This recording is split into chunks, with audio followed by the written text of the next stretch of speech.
जय भीम, नमो बुद्धाय। दोस्तों, मैं तुमको आज ऐसे महान व्यक्ति की कहानी सुनाने जा रहा हूं।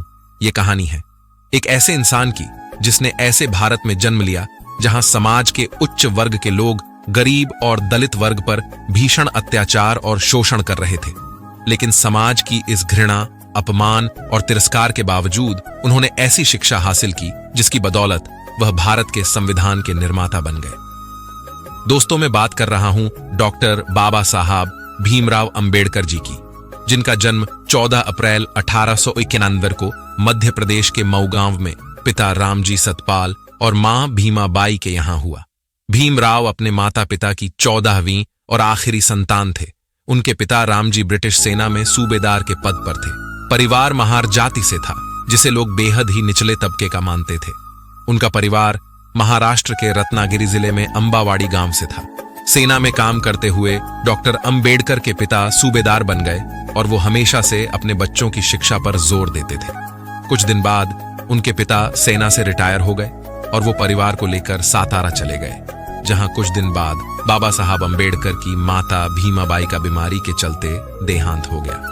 अब अंबेडकर समेत 14 भाई बहनों की देखभाल उनकी चाची ने बेहद कठिनाई को परिस्थिति में रहते हुए किया। छुआछूत, घृणा और अपनी हीन मानसिकता की वजह से डॉक्टर्स भी अछूतों को बिना छुए ही उनका इलाज करते थे, जिसके कारण अंबेडकर के 14 भाई बहनों में से केवल 3 भाई और 2 बहनें ही बच पाई। बाकी सभी 8 भाई बहन शोषण के कारण मर गए।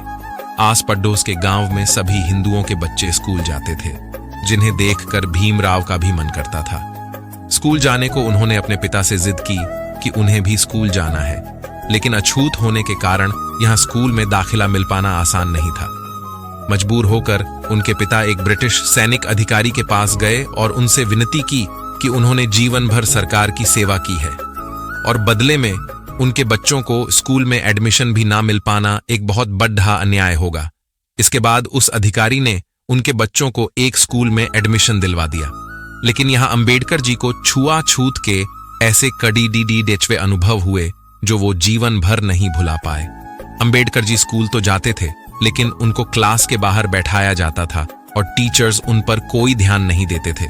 यहां तक कि अंबेडकर जी को कोई छूता तक नहीं था। प्यास लगने पर स्कूल का चपरासी दूर से पानी डालता था, जिसे वह अपने हाथों से इकट्ठा करके पीते थे, क्योंकि मटके को छूने और ग्लास से पानी पीने की इजाजत तक उनको नहीं थी और जिस दिन चपरासी नहीं आ पाता, उस दिन अंबेडकर जी को प्यासा ही पूरा दिन गुजारना पड़ रहा था। बाबा साहब स्कूल जाते समय पास के कुएं से पानी खींचकर पी लेते थे। कुछ ब्राह्मणों ने उन्हें ऐसा करते हुए देख लिया।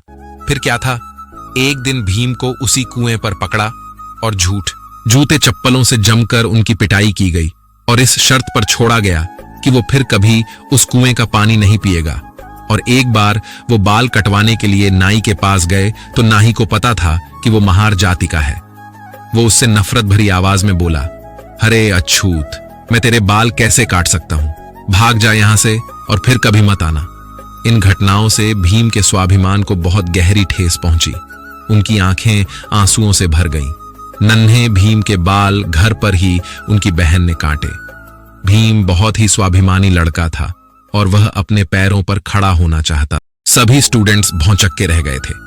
इसके बाद उन्होंने हाई स्कूल पास किया और 16 वर्ष की उम्र में उनका विवाह 9 वर्ष की रमाबाई के साथ कर दिया गया। दोस्तों, मैं रोज ऐसे ही बाबा साहब के विचारों को आपके ज्ञान के लिए लाता हूं, इसलिए चैनल को सब्सक्राइब जरूर करें।